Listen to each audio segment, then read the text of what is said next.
Trading की दुनिया में ना कई ट्रेडर्स एक आम जाल में फंस जाते हैं। मतलब हर छोटे उतार चढ़ाव पर ट्रेड करना, घंटों चार्ट्स देखते रहना। आज हम इसी चुनौती, जिसे ओवर ट्रेडिंग कहते हैं, पर थोड़ी गहरी नजर डालेंगे।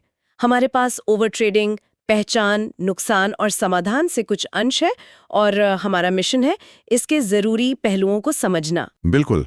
और ये समझना जरूरी है कि ओवर ट्रेडिंग सिर्फ ज्यादा ट्रेड करना नहीं है। असल मुद्दा है बिना ठोस रणनीति के, बिना क्वालिटी देखे बस ट्रेड करते जाना।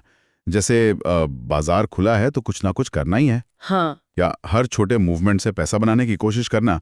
एक तय योजना पर टिके रहने के बजाय वो हर सिग्नल पर कूद पड़ना, ये इसका क्लासिक उदाहरण है। हाँ, ये सिर्फ संख्या का खेल नहीं लग रहा, बल्कि शायद अनुशासनहीनता का मामला लगता है।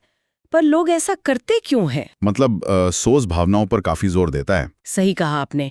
भावनाएं इसका बड़ा कारण है, जैसे ज्यादा कमाने का लालच या कुछ कर दिखाने का दबाव, और खासकर वो मौका चूक जाने का डर, यानी फोमो। फॉर्म। और एक दिलचस्प बात जो सोर्स में सामने आती है वो है बदले की ट्रेडिंग।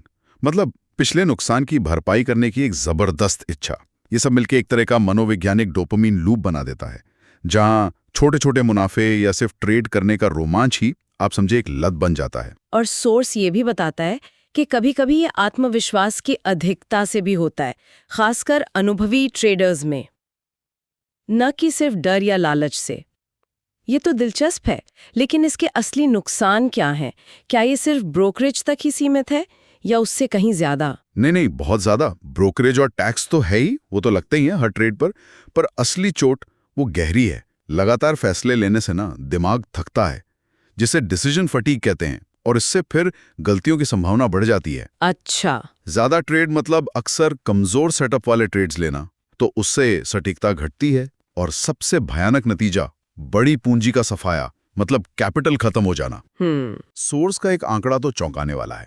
कहता है कि 80% ओवर ट्रेड करने वाले अक्सर शुरुआती 5 सफल ट्रेड्स के बाद ही अपना सारा मुनाफा गंवा देते हैं। 80%? सिर्फ 5 ट्रेड्स में? बाप रे! ये आंकड़ा तो वाकई सोचने पर मजबूर करता है। तो कोई कैसे पहचाने, मतलब कैसे पता चले कि वो इस जाल में फंस रहा है? सोर्स में कुछ संकेत दिए गए हैं क्या? हाँ, कुछ सवाल हैं जो खुद से पूछने चाहिए। जैसे, क्या लगभग हर ट्रेडिंग सिग्नल पर बिना ज्यादा सोचे ट्रेड ले लेते हैं? क्या दिन बिना ट्रेड किए अधूरा सा लगता है, भले ही कोई अच्छा मौका न दिख रहा हो? ओके। क्या शुरुआती मुनाफा होने के बाद भी रुकने की बजाय और ट्रेड करते रहते हैं? मतलब वो संतुष्टि नहीं मिलती। सोर्स ये भी सुझाता है कि अपना ट्रेडिंग जर्नल देखना उससे पैटर्न पहचानने में काफी मदद मिल सकती है। अगर इन सवालों के जवाब हाँ में हैं, तो शायद सावधान होने की जरूरत है। ये आत्मविश्लेषण तो बहुत जरूरी है। तो अगर किसी को ये एहसास होता है कि वो ओवर ट्रेड कर रहा है, तो सोर्स क्या समाधान सुझाता है? कुछ ठोस कदम बताए हैं? बिल्कुल बिल्कुल। सोर्स कुछ व्यवहारिक तरीके बताता है। पहला, रोज के ट्रेड्स की संख्या सीमित करें, एक लिमिट लगा दें।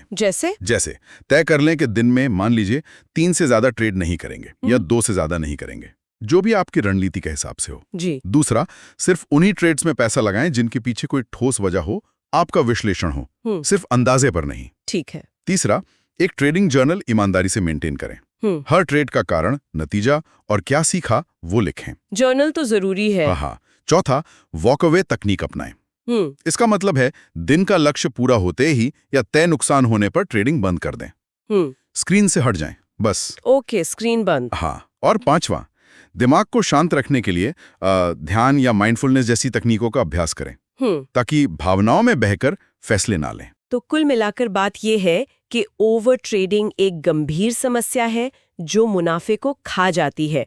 लेकिन अच्छी बात यह है कि इसे पहचान कर और अनुशासित रहकर काबू पाया जा सकता है।